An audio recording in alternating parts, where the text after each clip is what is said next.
Now that you have an understanding of the ways an HR professional can forecast workplace needs, let's discuss tools used in conjunction with the forecast.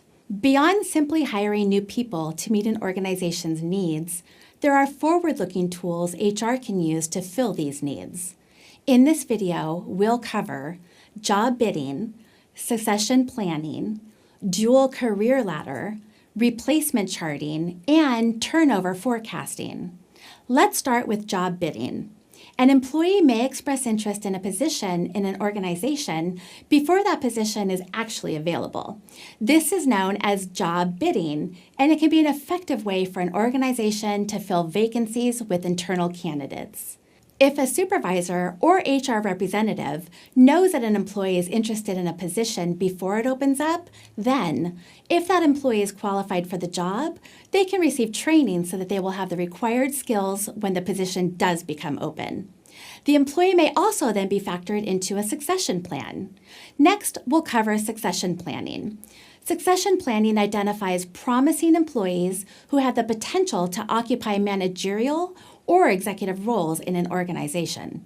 Succession plans forecast needs and talent 1 to 5 years into the future. Once promising employees have been identified, a succession plan indicates what training, education, and experience those employees will need to be prepared to occupy those roles in the organization. Succession planning involves career pathing, which is the process of helping employees map out their long-term professional lives by identifying the career steps they need to take to achieve their career goals. Next, let's discuss a dual career ladder. In a dual career ladder, a career path is identified that is rich in expertise and cross-training. Employees master 2 traditionally disparate roles and then move on to the next phase. Dual career ladders are valuable for the promotion of promising employees who have no interest in taking on managerial or supervisory positions.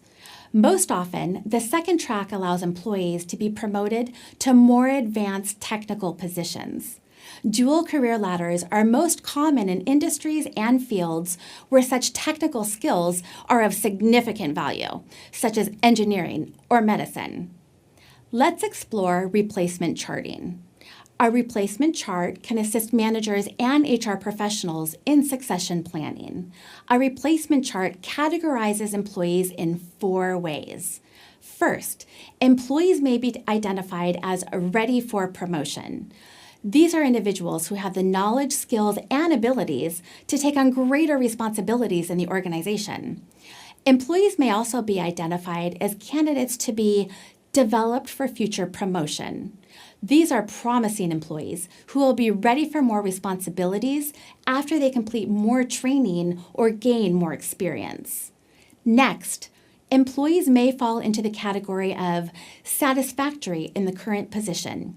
These are employees who perform their existing jobs proficiently but do not demonstrate the skills or potential for promotion.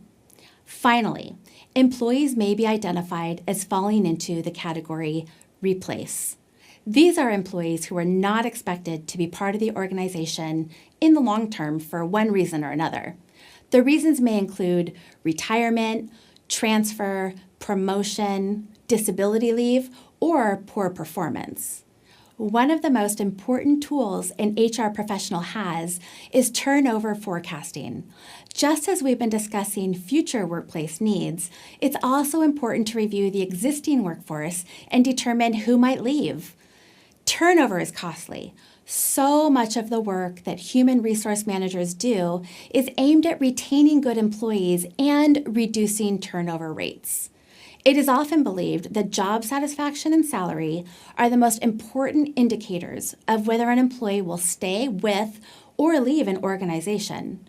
But in truth, retention is complicated, and there are no certain indicators of who will leave and who will stay.